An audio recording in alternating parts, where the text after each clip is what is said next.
Patuloy pa rin binabaybay ni Bagyong Nando yung karagatan at patuloy pa rin po itong nag-i-intensify. Huli itong namataan sa layong 800 kilometers east of Kasiguran, Aurora. Taglay na nito ngayon yung lakas ng hangin na 100 kilometers per hour malapit sa sentro at bugso ng hangin na umaabot sa 125 kilometers per hour. Ito'y kumikilos pa northwestward sa bilis na 10 kilometers per hour and ngayong araw po yung trough or extension nito ay magdudulot na ng mga kalat-kalat na pag-ulan dito sa silangang bahagi ng Luzon, maging sa silangang bahagi din ng Visayas. Samantala, yung dating si Bagyong Mirasol naman na may international name na Mitag ay huling namataan sa layong 845 kilometers west-northwest ng extreme northern Luzon. Nag-downgrade na rin po ito into a tropical depression and wala na itong epekto sa anumang bahagi ng ating bansa. And bukod po dito sa dalawang weather disturbance na ito, ang southwest monsoon o habagat naman ay patuloy pa rin umiiral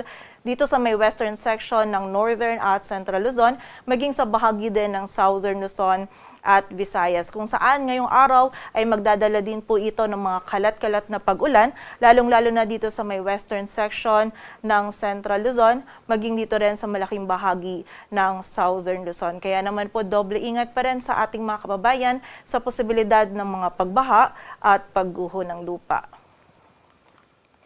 At ayon nga dito sa ating latest forecast track analysis ni Bagyong Nando, generally ito ay kikilos pa northwestward, then west-northwestward patungo dito sa area ng extreme northern Luzon. Simula po bukas na araw ng linggo ay magiging mas malapit na nga po ito dito sa ating bansa and ina-expect natin by Monday afternoon or evening ay lalapit or maglalandfall ito dito sa Batanes, Babuyan Islands area. And habang binabaybay po nito yung karagatan ay patuloy din po itong mag-i-intensify pa and within 12 hours ay posible po itong mag-intensify pa into a typhoon category and by Monday naman bago po ito lumapit or maglandfall dito sa may Batanes, Babuyan Island area ay posible po itong mag-intensify pa into a super typhoon. And mapapansin din po natin, itong area natin under a shaded yellow circle na malaki po yung sakop ni Bagyong Nando. Kaya kailangan po natin i-consider kahit po dito siya sa area ng extreme northern Luzon and na-expect na lalapit or magla-landfall ay dahil nga po malaki yung sakop nito, yung buong area po ng northern Luzon maging yung ilang bahagi po ng central Luzon ay makakaranas po ng mga malalakas na hangin and also ng mga malalakas na pag-ulan na dala po nito. So paalala po sa ating mga kababayan, yung direct effect po ni Bagyong Nando ay mararamdaman dito sa buong bahagi ng northern Luzon, maging sa ilang bahagi pa ng central Luzon. Kaya naman po paghahanda para po sa ating mga kababayan dyan. Samantala, bukod po dito, habang papalapit din itong si Bagyong Nando dito sa area ng extreme northern Luzon, ay palalakasin din ito yung habagat, kung saan ang habagat po ay magdudulot din ng mga malalakas na pag-ulan by early next week, lalong-lalo na dito sa may western section ng central Luzon, maging dito din sa malaking bahagi ng southern Luzon at ilang bahagi pa po ng Visayas at Mindanao. So muli po, expect natin bukod dito kay Bagyong Nando, yung habagat din po ay magdudulot ng mga pag-ulan dito po sa mga areas na ito. Kaya naman muli, paghahanda po para sa ating mga kababayan and patuloy na magantabay sa updates na ipapalabas ng Pag-asa.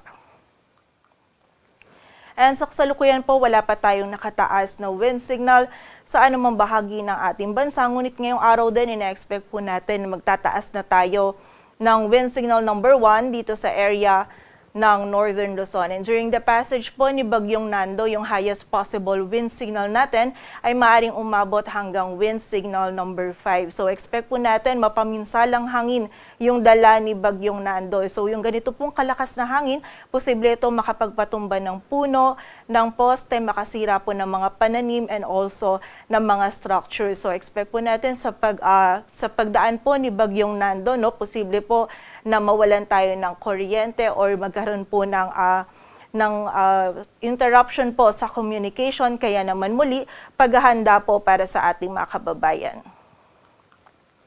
Samantala, bukod po dito sa mga dalang hangin ni Bagyong Nando, dahil po ina-expect natin na lalakas din yung habagat natin, for today, posible po yung bugso ng mga malalakas na hangin dulot ng habagat dito sa Bicol Region, maging sa area ng Eastern Visayas at sa Caraga. Samantala, by Sunday and Monday naman, kung saan ina-expect po natin na mas lalakas pa yung habagat, posible po yung bugso ng mga malalakas na hangin dito sa Metro Manila, maging sa malaking bahagi ng Central at Southern Luzon, maging sa ilang bahagi pa po ng Visayas at Mindanao.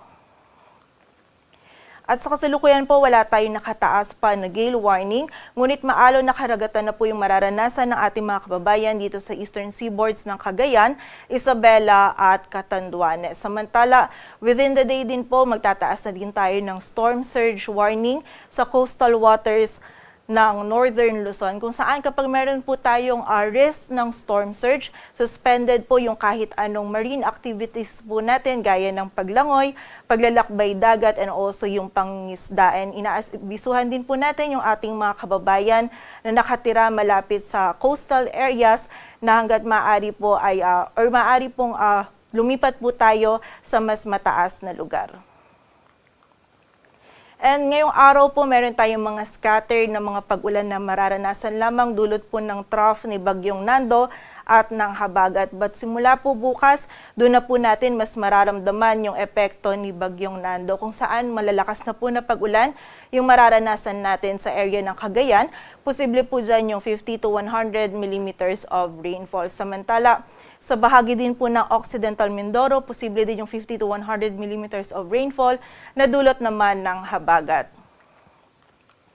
And by Monday naman po, kung saan ito yung pinakamalapit si Bagyong Nando dito sa ating kalupaan, expect po natin yung 100 to 200 millimeters of rainfall dito sa Ilocos Norte, Apayao, Cagayan at Batanes. Samantala, 50 to 100 millimeters of rainfall naman dito sa Isabela, maging sa nalalabing bahagi ng Cordillera Administrative Region dito sa Ilocos Sur, La Union at Pangasinan. Samantala, yung habagat naman mas lalakas pa po by Monday, so expect din po natin yung 50 to 100 millimeters of rainfall dito sa area ng Zambales, Bataan at Occidental Mindoro. So muli po, magiging mataas yung banta ng mga pagbaha at pagguho ng lupa, kaya naman paghahanda and doble ingat pa rin para sa ating mga kababayan.